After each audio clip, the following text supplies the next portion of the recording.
Welcome to the MSP Corner podcast. Before we kick off our show, we would like to share what our main objective is at the MSP Corner. Our main goal is to help CEOs build profitable and self-sustainable IT service firms. We are not just providing tools for IT firms, we will be sitting in meetings with you to ensure your IT firm stays on track. The first area we are focused on, strategic sales. IT firms are stuck selling technology or IT support. We will provide you with the blueprint so you position your firm as an added value to your prospects. We will have framework on how to sell value so you influence the prospect into selecting your firm. The second area we see many IT firms struggle in is marketing. 90+% of businesses rely on antiquated marketing methods. The most popular choice, word of mouth. We have proven methods on how to attract the ideal prospect. Our framework will include how to become the online authority and be the business influencer for an industry. The third component to our package, scaling. IT firms walk away from opportunities because they lack the bandwidth or skill set to scale. We have lined up reputable businesses so our members can hire on-demand resources that will allow them to scale their business. The fourth area we will offer help in, selecting the right tools. In order to deliver value, you need the right tech stack. Our platform will offer information on products that are the ideal choice for MSPs. The fifth area we will offer help in is with documentation. Templates are a critical component when building an MSP. We will have contracts, proposals, SOWs, collateral, and much more in the template section. You will have every document you need to start up your managed IT service business. Thank you for tuning in. Let's go to our next podcast. Thank you for tuning into our podcast. I am your host, Fernando Leon, and I'm joined by my co-host, Gregory Morabiec. And today we have a special guest, Jay McBain from ChannelEyes. And we'll get started on this. But first, I want to quickly go over our agenda. We'll give you guys a quick overview about Jay, the value his company offers MSPs. We'll also discuss, how many MSPs are out there? I've asked myself that question. I'm glad he brought that up. Top performing products, how AI is impacting the MSP market, blind spots in the industry, the 3 to 5 year outlook, and then we'll give you guys Jay's website so you guys can check it all out. So let me just start off with a quick introduction on Jay. Jay McBain is one of the most visible and respected thought leaders in the global channel ecosystem. Named Global Channel Influencer of the Year by Channel Futures Magazine, Top 40 Under 40 by the Business Review, as well as numerous Channel Magazine's top thought leadership list. He is often sought out for industry guidance and future trends. He has spent his 30-year career in various executive channel sales, marketing, and strategy roles within IBM, Lenovo, Autotask, ChannelEyes, and Forrester. Jay is chief analyst at ChannelEyes, the world's leading research firm with distinct focus on channels, partnerships, alliances, and ecosystems. Jay, thanks again for joining us. I appreciate you making time for us and sharing your thoughts on what's going on in the MSP world, because let me tell you, the MSP industry, in my opinion, I know it sounds, I'm very biased because we are an MSSP, but we're the most important, I think, industry in the world. I mean, we're the ones that making the world go round. So I don't know how you feel about it, but that's how I feel. Well, thank you. Thank you for the introduction. That was a mouthful, but yeah. I don't know if we're the most important out of the 297 sub-industries that are out there, but I will say that while the world economy is growing at 3, the tech industry is growing at 6, we're growing at 12. So while our industry is growing at double what the world is, we're growing what double our industry is. So, we may be right up there in terms of the most important. I don't think we're, saving lives and maybe, solving world hunger or world peace, but, we're probably right up there. Yeah.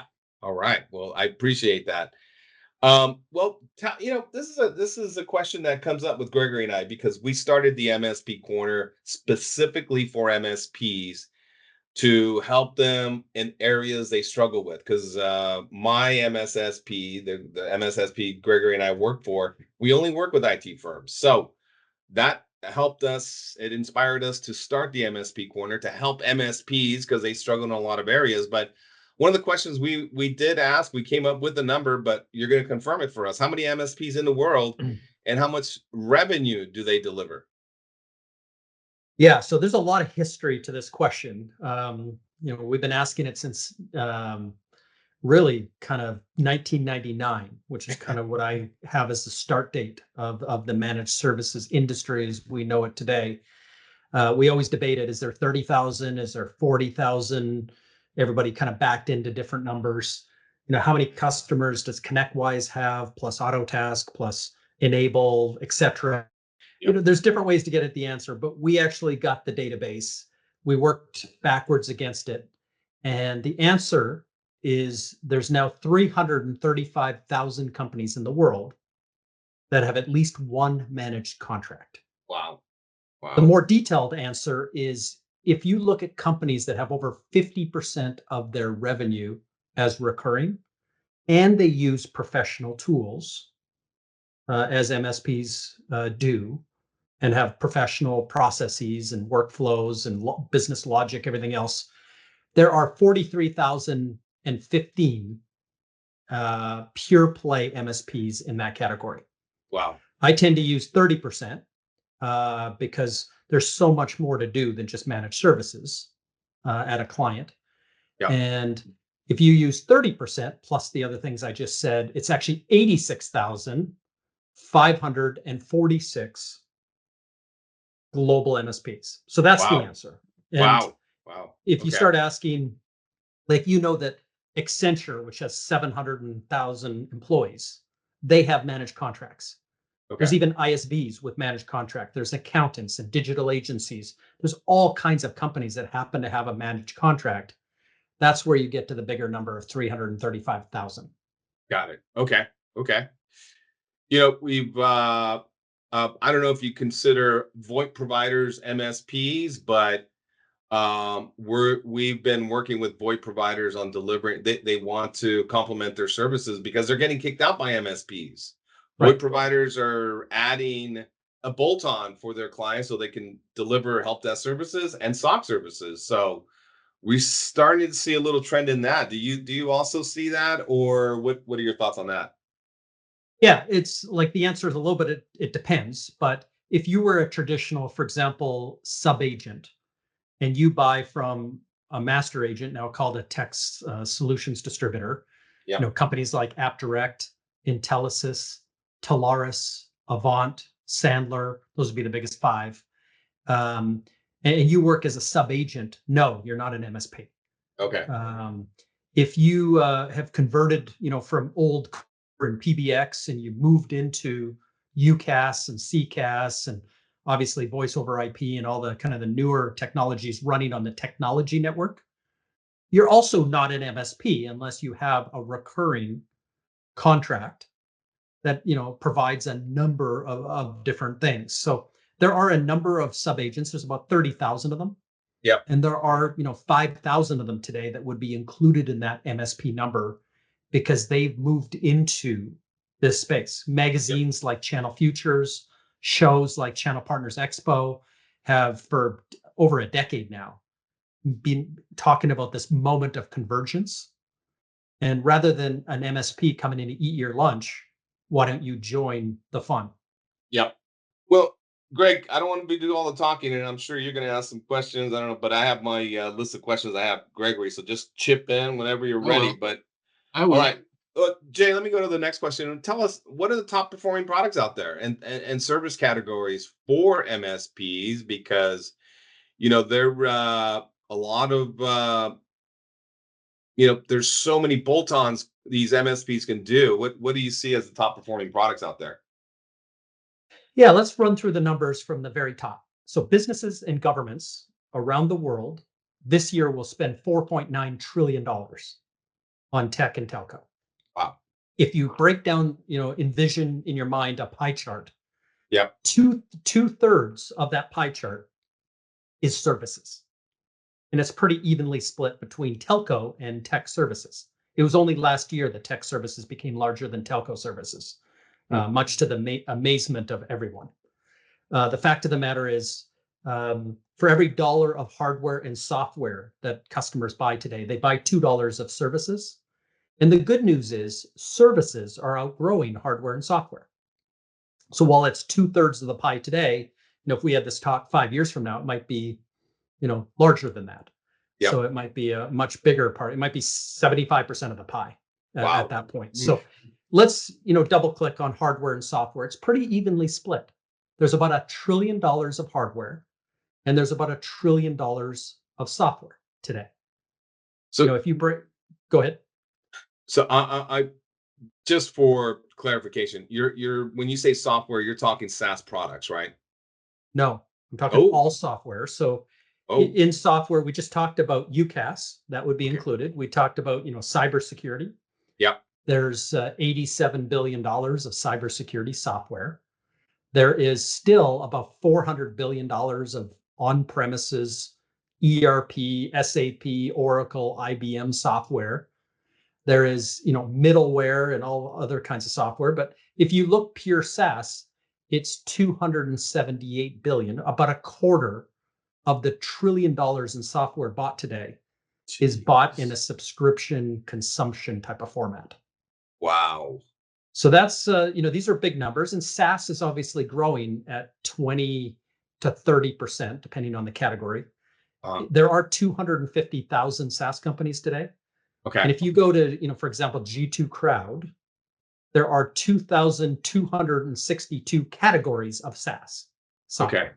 Okay. Based on different buyers and different industries and different geographies and all the different things. So it's really, really large market with over 250,000 players. I think there's going to be 1 million SaaS companies by the end of the decade. Jeez. But it's only a quarter of software sold today is in that subscription model. I find that pretty incredible. That is. Yeah, and by the way, here is a blind spot of MSPs. The SaaS market kind of got its start at the exact same time that the MSP market got started. I remember the story of Bob Gottgard up in Albany, New York, starting up Autotask as a hosted, soon to be SaaS company. Yeah. It was the same day that Salesforce started in San Francisco. And both companies had the same problem in that, there were no AWSs, there were no data centers. So I remember Bob had to spend $20 million building out a data center in New York to host Autotask. Yep. And, at the time, ConnectWise was on premises and still mostly is. And other tools were, in the traditional software. But this is a world where Salesforce and then ServiceNow and Workday and Marketo and NetSuite and HubSpot and all these really big companies we know of today, they all got their start around that same time. And it was just kind of interesting to watch as the managed services market really never monetized SaaS. Even though there's about $6 of service opportunity for every dollar of Salesforce or HubSpot, managed service providers get almost zero of it today. So you talk about an opportunity. Yep. Who's backing up that SaaS? Yeah. Who is doing, the security, the 7 layers of security to make that zero trust or SASE? Who's, taking the help desk calls? You're not running white trucks to go, run around with a floppy disk. But there's a lot of services. There's $6 for every dollar. So MSPs haven't really figured that out. And here's the reason why. 75% of SaaS today is bought by line of business. The sales leader buys Salesforce. The marketing leader buys, HubSpot, Eloqua, Marketo, Pardot. The HR leader buys their SaaS, the finance leader, the operations leader, the 12 vice presidents in a company are the ones that are buying it. And guess who MSPs really haven't crossed the floor outside of IT and met all the CMOs and CSOs and CX leaders and everybody else. And while 75% of it happens in line of business, in many companies, the head of marketing, the CMO, spends more money on technology than the CIO. So it's a very expensive mistake that MSPs made. Well, to be fair to a lot of the MSPs, they just don't know how to market themselves. They struggle with that. So getting in that, that blind spot you talk about, you're absolutely right. I agree with you. Um, One thing that we do at Single Point of Contact is we've figured that blind spot out. We work with Internet of Things and SaaS providers being their help desk because they don't have the funds, right? They don't have the bandwidth and they don't have they just don't see it as a cost-effective solution to bring in house, so they outsource it to us. And that's what we've done for a lot of Internet of Things type of organizations and software companies, because it just makes much more sense for a white label help desk to do that tech support for them. But that is so interesting on the Salesforce side. And I mean, just in general, that who's doing all the security for them? I always under the assumption that the big guys are doing it, right? Like IBM and their SOC services and the other HPs of the world, right? But it's interesting information that and you guys. Okay, so just give me a little bit of the value Catalyst does for MSPs. I'm assuming you're doing all this research for them, so you guys are providing us with this type of information. Is that right? Yeah, so Canalys is an analyst firm, Okay. not unlike Gartner, Forrester, IDC. And if you're in the security space, for example, Gartner is who coined the SASE framework for security. Yeah. It was an analyst at Forrester. My colleague, I was at Forrester as well. My colleague came up with a framework around zero trust. But these are firms that focus on the CIO, the end buyer. Yeah. Yeah. Wow. Canalys focuses on the channel. So Okay. in our industry, that $5 trillion I mentioned, 73.2% of it goes to, through, and with partners of all types. The average customer today, mid-size or larger, has 7 partners they trust. And it's not 7 MSPs. It might be 1 MSP. Yeah. And a system integrator, a couple ISVs, a digital agency if you happen to be a CMO. Yep. So there's 20 different partner types. And so Mm. Canalys is Latin for channel. So we're Latin for how the world works. In automotive, 99% of cars are sold through dealers. Pharmacies, 100% of drugs are sold through third-party channels. Actually, 75% of all world trade, $105 trillion world economy, 75% of it goes through third parties. You got to think hard and long about the last time you bought something direct. Yeah. Well, Yeah. I bought a PC from Dell direct. Well, that's cool. Dell is now $100 billion and just surpassed 60% indirect. Well, I bought car insurance from Geico because 15 minutes could save me 15 whatever. And so Yeah. guess what? Geico now sells more insurance through agents and brokers than it does direct. The world is indirect, and almost Yeah. every industry is purely indirect, and our industry is 73% indirect. So Interesting. our firm, I've got over 120 people around the world that wake up every day thinking about MSPs, thinking about all the different kinds of partnerships that makes the world turn. Yep. Yep. Wow. That's interesting statistic there and metrics. Well, that's a lot of great information and great news for the MSP world, because I'm on these Reddit threads, and a lot of these guys are so concerned that AI is going to take over their jobs, and MSPs are going to be eliminated and all this stuff. And Gregory is also confirmed it's impossible. But tell us a little bit about the impact AI has for the MSP Mm. market, because I know I'm sure you got some interesting data to share on that. Yeah, and I was able to get on the biggest stages. We wrote research detailing the $158 billion opportunity for MSPs and service partners Hmm. around AI over the next 5 years. Okay. And so I got to, get up at AWS, reInvent, get up at Microsoft Inspire, get up at Google Next in front of hundreds of thousands of people and talk about the partner opportunity. Generative AI as a category is a partner friendly category. Nobody can do it alone. Microsoft's working with OpenAI and then obviously working with NVIDIA and working like there's a 7-layer stack there just to come to market. Hmm. Hmm. And guess what? Here's one number that you can drop this on Reddit, that quells any concerns. 85% of the world's business data sits on premises.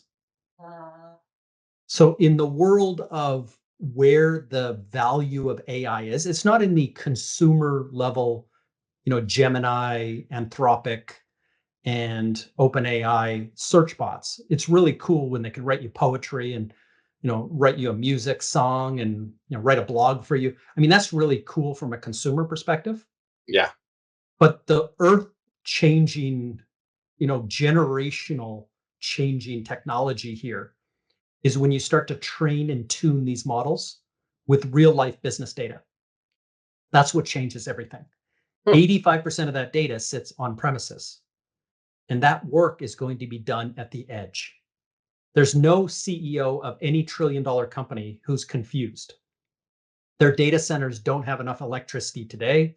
They don't have enough fresh water.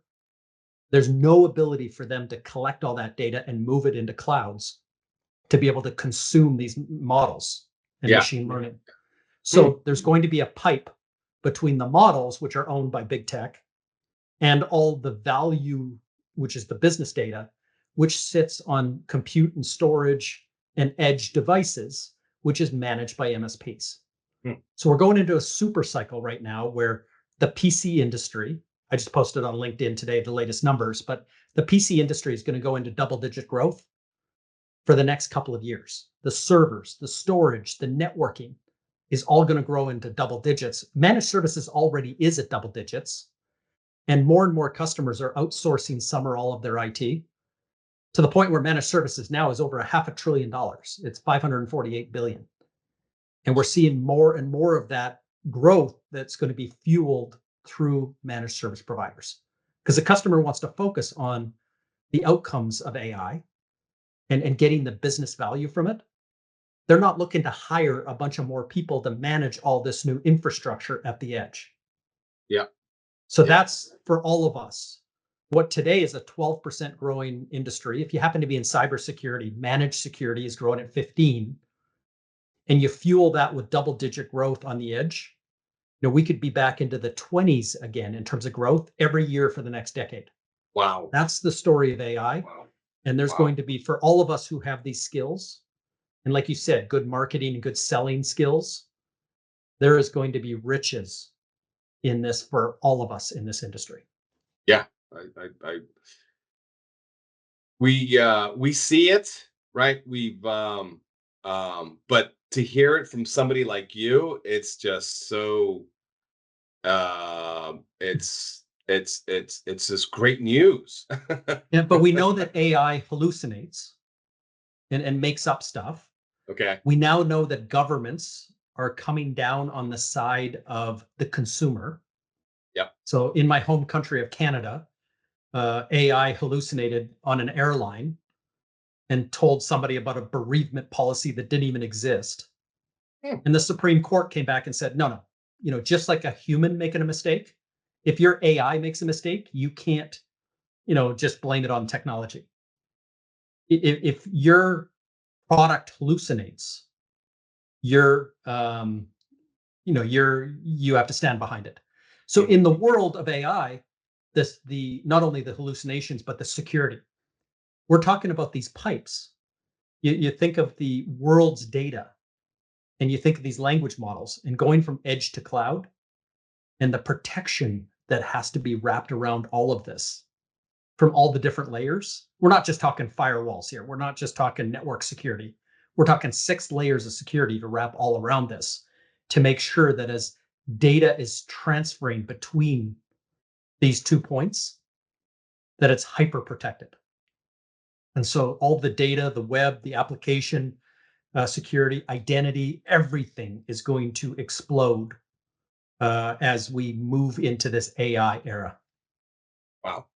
Yeah, I was there was a article about how ChatGPT was telling people that toothpaste was it was a valid ingredient for cooking because it's Mhm. edible, it's not inedible. So it was like saying, well, you could use toothpaste in your nachos and that kind of stuff. And it's just because it recognizes a pattern that, toothpaste is edible, and it says, well, that it's not smart enough to know, and it's in a learning stage still.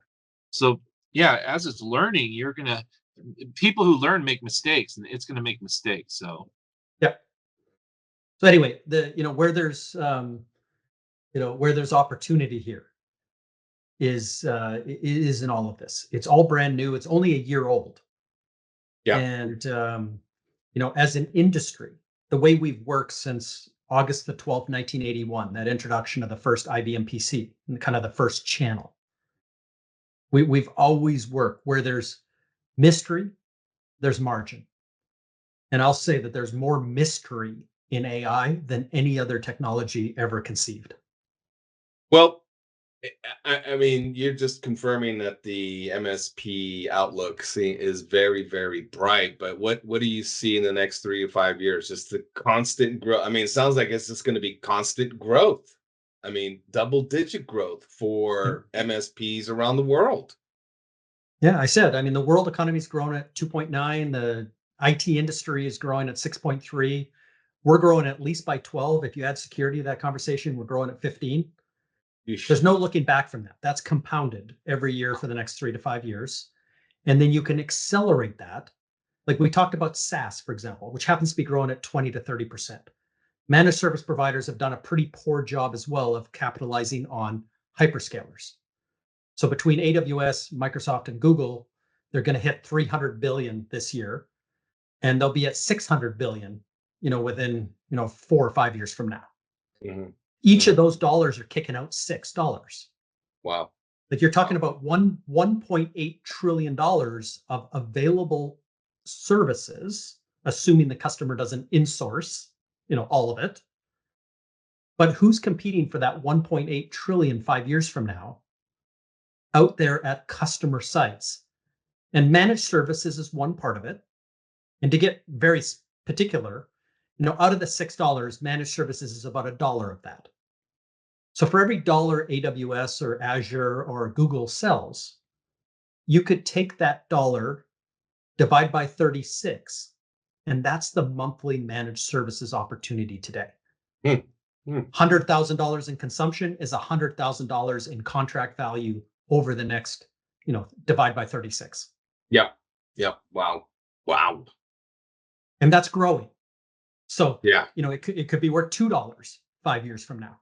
Yeah. But, MSPs have to go get certified, have to go build competencies, have to do, maybe particular M&A if necessary to build the strength to go take advantage, because there happens to be a million other channel partners of different types that want that business. Yep. System integrators want that business. ISVs want that business. Digital agencies want that business. Accountants want that business. Traditional VARs are growing into this area. Everybody wants a piece of that because it's highly profitable and highly valued. So it's not just there for the taking. You got to go build a practice. You got to go build the skills. You got to go find the ability to compete for those dollars. But there's riches in that, both in the public cloud hyperscalers, in the SaaS companies, obviously in generative AI. You're not just going to sit back and wait for the customer to buy a bunch of Dell, HP, Lenovo servers for you to go and charge them for a monthly rate. You got to get out in front of these business conversations and be in the room with maybe the other 6 partners that they trust talking about the future of their company and how technology is going to play a big role and how you have unique skills to earn your fair share of that multiplier opportunity. Interesting. Well, Jay, that's a lot of great information, and I really appreciate you making time to, share this information with our audience because, I mean, it's just a lot of great news for the MSP world. So, I really enjoyed our discussion. Greg, do you have any other questions? Because I'm getting ready to wrap this up. No, that's it for me. Yeah. Okay. Jay, any last words before we close this out? The piece of advice I always give to an MSP is the next time you go see your customer and you're signing into the guest book, if they allow you to, flip a couple pages back. Every single name that's signing in to see the CMO or signing in to see the HR leader, the finance leader, who cares? There's an 80% chance that everybody signing in is talking tech. You don't have to be smarter at finance than an accountant. You don't have to be better at marketing than a digital agency, but you can definitely be complementary in those conversations. Those are the people you should know in your local community, because you could team up and you're bringing your skills, they're bringing their skills, and together you're going to be much more powerful around that customer to drive outcomes. But just recognize that the world isn't the same linear partnering world that we've had for 40 years now. Yeah, great input. Thank you. And for those that want to visit Jay's company website, they are at www.ChannelEyes.com, and that's C as in Charlie, A, N as in Nancy, A, L, Y, S as in Sam.com. Jay, thanks again. I really appreciate you joining us today. All right, sounds good. Let me come back in a year and see how good we were on these predictions. All right. Hey, all right. And to our audience, thank you for listening. And don't forget to sign up to be a member on the MSP Corner. Please share our link with a CEO who will find this information beneficial to their business. Have a great day. Thank you for listening. And don't forget to sign up to be a member on www.mspcorner.com. Please share our link with a CEO who will find our information beneficial to their business. Have an awesome day.